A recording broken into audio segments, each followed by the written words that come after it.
I'm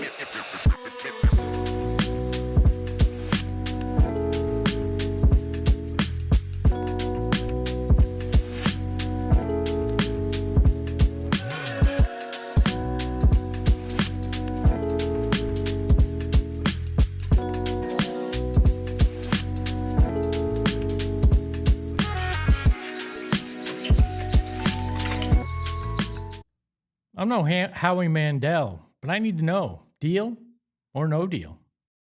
Get that stuff out of here. It's Southwest Bias. Welcome into another edition of Southwest Bias, brought to you by our friends at the Husband and Wife Law Team. If you've had a serious injury, call the Husband and Wife Law Team first at 602-783-8841 or visit their website at thehusbandandwifelawteam.com and tell them PHNX and Espo sent you. And we are live from Studio K. I've perfected the point.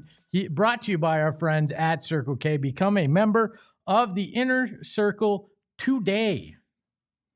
Why is it human nature when things are going pretty well that we still look at it and somehow want more?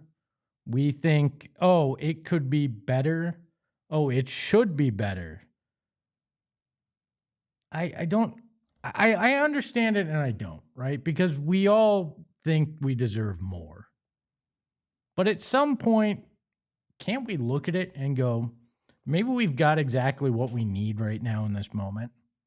I'm not saying minimalism. I'm not telling you to go sell your house. I'm not telling you to go sell your car. I'm not telling you to live out of a backpack. That's not the kind of thing I'm saying here. I'm just trying to wrap my mind around why we always want more, especially when it comes to our sports teams, and in particular, the Phoenix Suns. Because right now, things are good. Things are fun. Things are where we've wanted them to be for a while. Now, sure, you're not a championship contender at the moment, but you're building a culture in hopes to get there. But this time of year, NBA trade rumors start to heat up because there's that date, December 15th, where guys who were signed in the offseason can be moved. Teams have more roster flexibility. And the whole entire idea of maybe this guy will want to leave his team starts heating up. We already heard it. I mean, Giannis has all but essentially said, we want out. My people and I want to go somewhere else. That's where we're getting. We heard the little rumbling of it that they had talked to the Knicks late in the summer. We're going to be in a full-out bidding war for Giannis Antetokounmpo when it comes to the NBA. The usual suspects will be involved.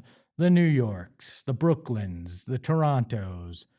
Hell, maybe the Lakers or Dallas find a way to get themselves to the table also. Maybe the Warriors, who the hell knows?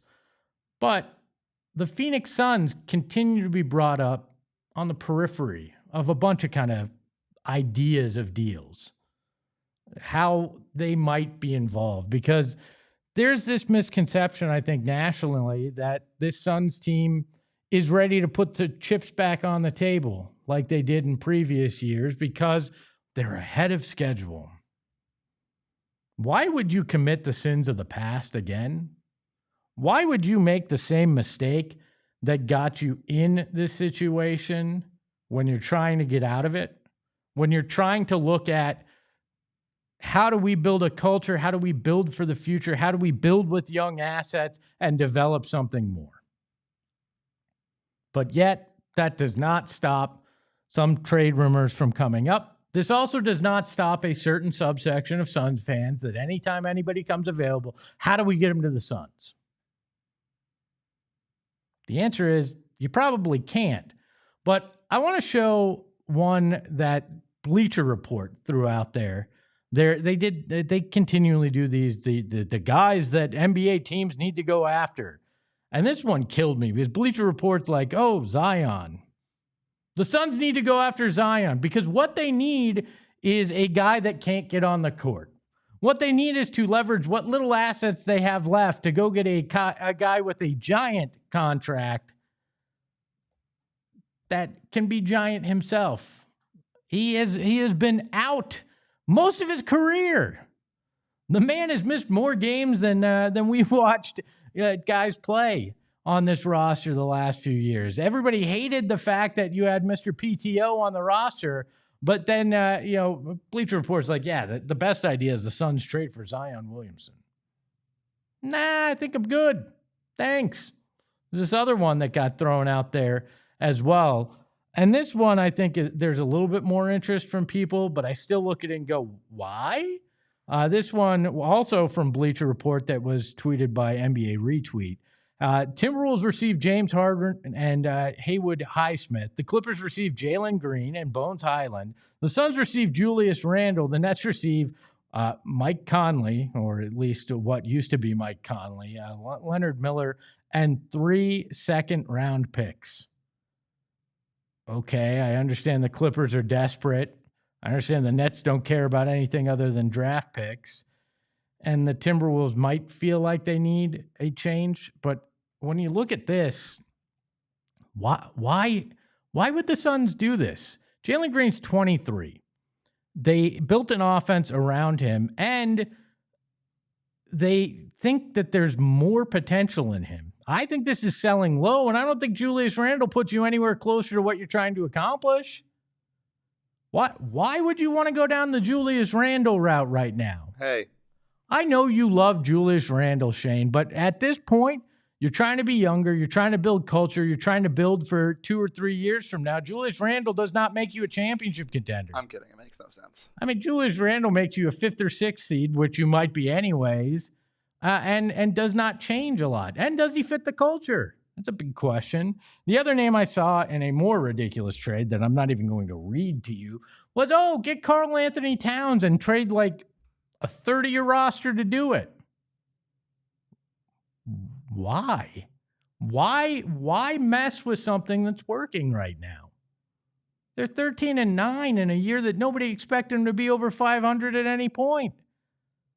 I say you ride it out and you see what you got. Maybe you tinker on the margins, right? Maybe you look at, is there a backup center you can go get? And maybe you consider a Royce O'Neal or moving somebody else that maybe you can live without.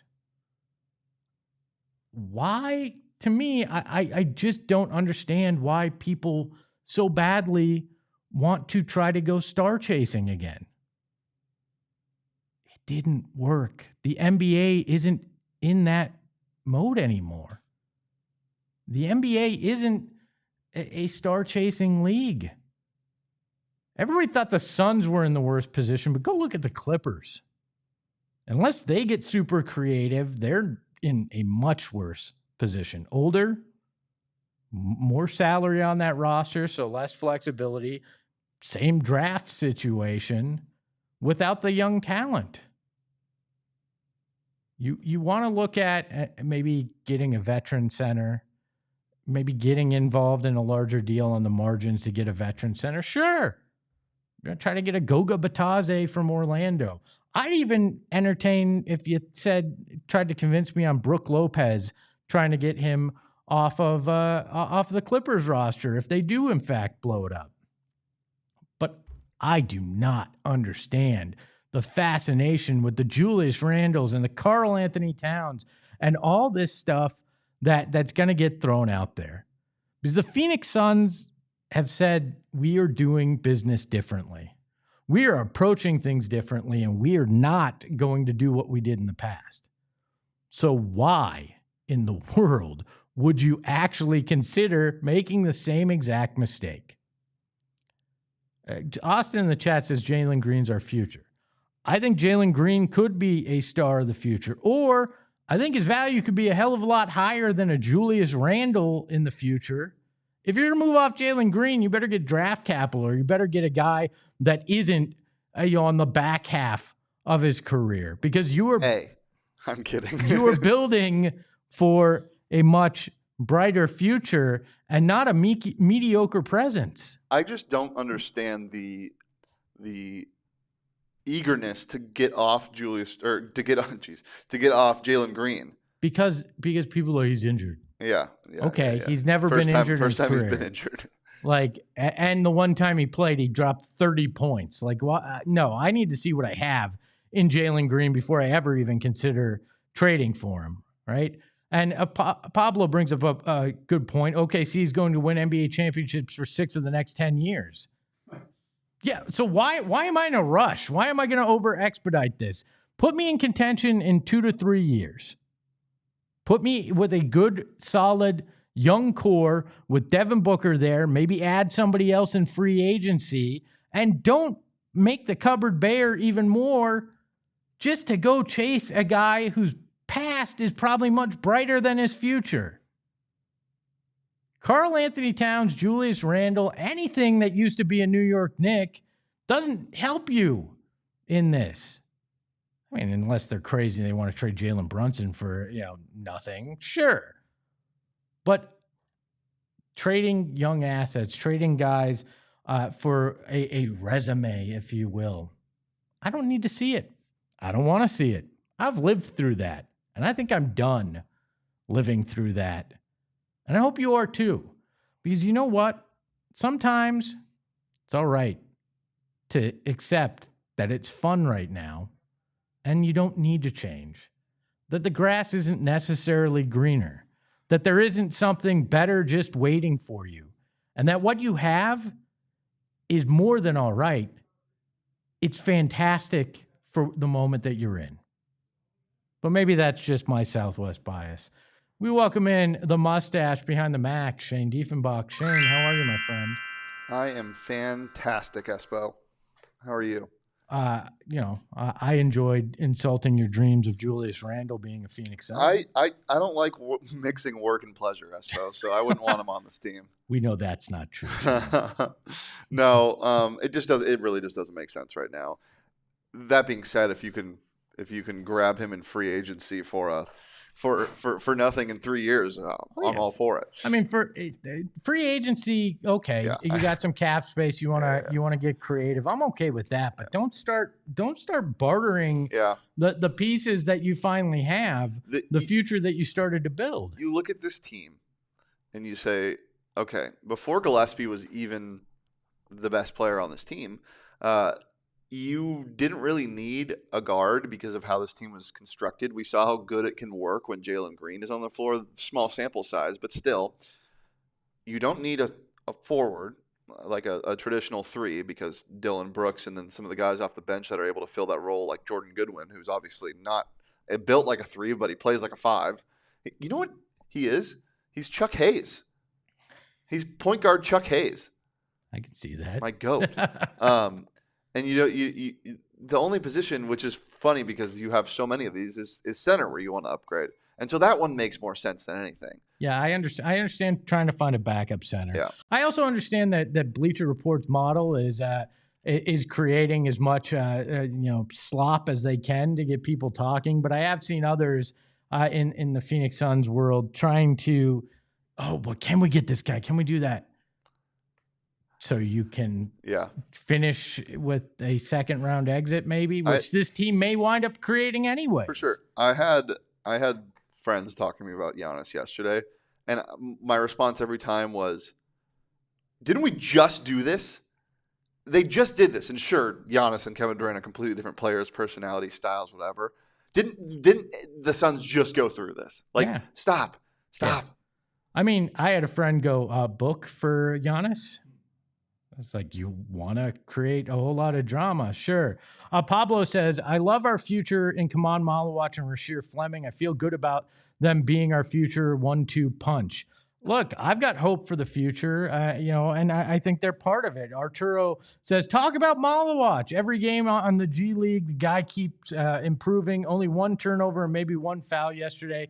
The man just keeps on growing. Yeah, he's 19. He's going to find his way, and I think it's great that they're playing him in the G League.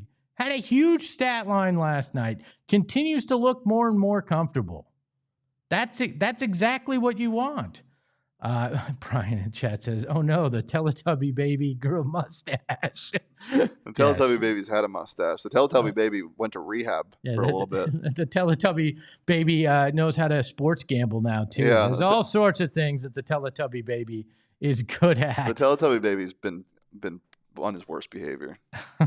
I need you, the bias in the chat, to hit that thumbs up right now. That helps the program find more people. I also would love for you to become a member of the Supporters Club. Hit that join button or hit the link in the description. You can be a member of the Supporters Club and unlock all sorts of great emojis and other exclusive content as well. Pat says, "Come on, just needs reps, just like Reed Shepherd. The talent is there." Don't ever compare my goat to Reed Shepherd. Austin, I feel hella good about Rasheer. I do Yeah, too. after last night, people are juiced, and understandably so. But CJ Huntley's dropping 12 points. Let's temper our expectations. I mean, yeah, but 12 isn't 27 Sure. and isn't a game winner. Let the people have some fun. That was the whole part about today. Yeah, I will let people have fun. Just don't call it a game winner when it's a target score. That's enough. I mean, that's fair, but it is. It won the game. In confidence. No, it's great. That's why you send them to the G League, and that's why they shouldn't run on the bench. Yeah. They just play by whatever rules are thrown at them. They can't help that it's a target score. I'm not blaming them. I'm blaming you. Oh, you can blame me for whatever you want. Right, that's why I blamed you. He re-aggravated you right now with that target score. So, yeah, that's right. I was about to end the show. On the other side of the break, we bring in one of my favorite people. It's a list of like 100, but he makes the cut, I think. It's Mark McClune from AZ Family, or Arizona's Family Sports, coming up right after this. Back to tell you about our friends at the Husband and Wife Law Team. If you've had a serious injury in an accident, you have to do your research when it comes to who your lawyer is going to be. I can tell you from personal experience, if you don't, you're going to have all sorts of problems. And Mark and Alexis Breyer are the Husband and Wife Law Team, and I wish I had known about them when I had my serious accident that led to injury for myself and members of my family, because they bring specialists to trial for you, because less than 1% of all lawyers in the Arizona State Bar specialize in serious injury and wrongful death suits. And that is what the Husband and Wife Law Team does.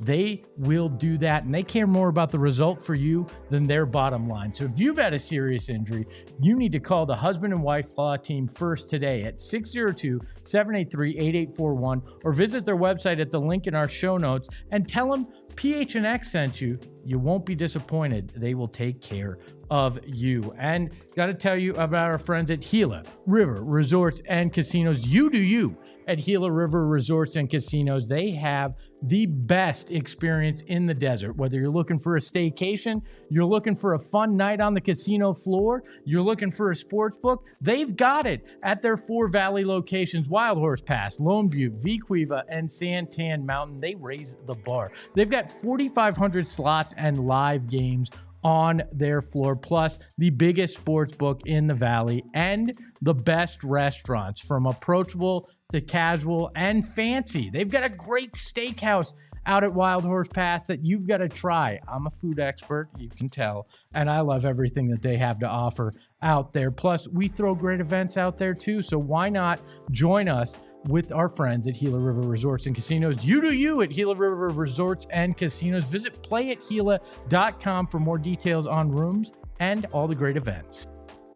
We mentioned Gila River Resorts and Casinos. Make sure to be out there Monday. Myself, the whole PHNX crew, Gil, Ayrton, you got Eric, you got Steven. We're all going to be out there, and first drinks are on me. We'll watch the Suns and Timberwolves game starting at 5:30. We'll have a pre and post game show live out there at Wild Horse Pass. So please come join us on Monday for that fun event. And Artur, wanted to thank you for being a viewer from Brazil and watching me since the Dave King days. RIP Dave, but glad to have you here. Bringing in a friend who has watched me at least for the last 6 months. I think that's when he became familiar with my brand of BS. It's Mark McClune. Mark, how are you? Yes, been a long-time listener, not a first-time caller, and yes, very familiar with your brand of BS. How are your groins, by the way? I think serviceable. You could ask the missus, I guess. Yeah, we'll reevaluate that in a week. All right. Thanks for the medical update. She's reevaluated it every 18 years we've been I'm together. reevaluating my life right now. Mark, we've been talking Suns and the idea of trades. There's been a lot of talk around the NBA already. National media, some fans trying to pull the Suns into the craziness. Are you of the mindset that at any point this team needs to be considering getting back in the big game hunting of the trade market in the NBA? Oh, man. So we're talking about Giannis, right? Are we talking about anybody else but Giannis? I've heard Karl-Anthony Towns. I've heard Julius Randle. There's some more periphery names. Some fans were like, well, could you get Giannis? That's probably a giant pipe dream unless you're trading Devin Booker and everything not nailed down at the arena. But there are some people suggesting a Karl-Anthony Towns or Julius Randle could be part of it. So, I mean, you can certainly make the case that gets you maybe in that top 4 of the Western Conference or knocking at the door. But I agree with what I just heard. And I apologize, I didn't catch the last guest because I just got on late. But didn't we just do this? You know, I remember thinking at the time when it was like the funding, you know, the Steve Nash 7 seconds or less Suns and trading Sean Marion. It was like, man, I mean, you're going for it. You're taking the big swing with Shaq. We've seen that not work out. We've seen Kevin Durant not work out. I mean, I guess you go back and when they brought in Barkley, that's your proof of concept. But I would measure about 9 times and cut once before making one of those trades with how much fun it is to watch this team right now. Yeah, I don't want to mess with anything right now for some false hope that maybe you catch more lightning in a bottle with one guy. We know that the super team era is dead unless it's homegrown like an OKC is, but you need depth. And if you're going to sacrifice that to bring in other people that or one guy in particular, I want nothing to do with that with this team. We went through basketball purgatory the last few years. We've been there before. At this point, try something different. I want to see you build this culture the right way. Yeah, and I think last night just seeing Malawach and Fleming and what they were able to do, you think, okay, what if they're able to grow? What if you're able to stick them in the lineup? What if you have kind of this 8-9 man rotation that's absolutely relentless? And I think we also have to see what it's like with Devin Booker and Jalen Green on the floor at the same time. The one game we got was pretty amazing. And to see Booker struggle the past 2 weeks and just the double teams and, yeah, I mean, I think his shooting's down because I was over there on Saturday and Grayson Allen was talking about, you know, he's throwing up a lot of shots late in the shot clock and your shooting percentage isn't going to be very good because they're basically like, here, you do something with the ball, try to score. You're really good at it. So I think that's one reason for Booker's struggles. You know, I think he's being harassed. It's probably good for him to take kind of a deep breath here against some games that you might not win anyway. But I mean, if you have buy-in, if you have people talking about your team, how much they like watching your team, let's not be in a hurry to start tinkering. Yeah, and so many people seem ready to just be like, well, we could trade Jalen Green because look at the guard depth. And it's like, I kind of like to see him play before I make any judgments on what his future with this franchise is. He's 23. I mean, why would you want to move on from that before you actually see what he looks like with your team? But a guy that has had success in that backcourt is Colin Gillespie, and friend of the program, Tim Legler on the All-NBA show talked about Colin. I want you to watch this, Mark, and then I'd love to get your reactions after. For people that don't know, Colin Gillespie is a Philadelphia Catholic League high school player. He played at Archbishop Wood in the Northeast, and he was a good player. Going into his senior year, he had no scholarship offers. In fact, he said his dream would be if he got an offer from Delaware. Like that was the offer he wanted to get. Well, that year he played a game, a very high profile regular season Philadelphia Catholic League game at the Palestra in front of a complete packed house, 10,000 people. And he was playing against a kid named Quade Green who had already committed to Kentucky. And he scored 42 points in that game, Colin Gillespie. Outplayed this kid. Jay Wright was there. Jay Wright, then proceeds to offer Colin Gillespie a scholarship. He goes to Villanova, proceeds to go on and win Big East Player of the Year by the time he's done at Nova, enters the professional world undrafted, a bunch of two-way contracts, finally ends up in Phoenix this year. I mean, when you look at that and what Colin's been able to do, what do you think? I mean, to me, he's the quintessential, poster child for what they want this team to be from a mentality standpoint. No, absolutely. And you know what? And just watching that in the high school and with the amount of high school coverage we do around here, what I'm going back to right now is Brock Purdy. It's a very similar story. Not a lot of offers his senior year at Perry High School, and then all of a sudden Nick Saban is interested. But he goes to Iowa State, and then he's the last pick in the draft, and then he's the quarterback in the Super Bowl. And I think there's just an element of Colin Gillespie's mentality, that the competitor that he is, the competitor that Dylan Brooks is as well, that just is it permeates through this entire team. And JJ Redick's comments the other night about not wanting to play the Suns, I don't think the Suns are going to the NBA Finals this year, but I did hear you say maybe they make it to the second round of the playoffs. I'm starting to talk myself into that. Now, it's December, so I'm going to tap the brakes a little bit. I'm going to see how everything shakes out here in the West going forward. And I think as hard as the Suns are playing, as hard as Gillespie's playing, I mean, every night it just seems like he's on the floor kind of writhing in pain because he plays so hard. So let's see him continue this. But, I mean, so far, pay the man. Yeah, I mean, if anybody that we've seen from this bench unit that's having a great year, Colin's the one that I have the least worry that there's going to be some regression to the mean because of that kind of story, because of the mindset he's always come with and his ability to prove people wrong despite the odds. I think he's the real deal. Maybe not at a starter level scoring 28 a night, obviously, but as a solid guy that can lead and will always play hard and will give you both a boost on the offense and defensive end when you need it. So he's probably the one I'm least concerned about when it comes to regression. Right. And I mean, you think about the play at the end of the Oklahoma City game last Friday where it flying into the scorer's table and there was a gap in the floor. And if you could have your people get on that to make sure that gets fixed in Oklahoma City, I'd greatly appreciate it. And then the tap back going out of bounds was at the Minnesota game 2 weeks ago. That was just hustle and desire plays. And Colin Gillespie this time last year was rehabbing a leg fracture, an ankle fracture in the G League. And I remember interviewing him at Media Day 2 years ago. And it was almost like he was grateful that he was being interviewed. I think you make a case if he keeps playing like this, where do you put him on an all-star ballot? I mean, he's especially if they win some of these games coming up. Hey, I'm going way down. I mean, like, if we're going down this path, let's go.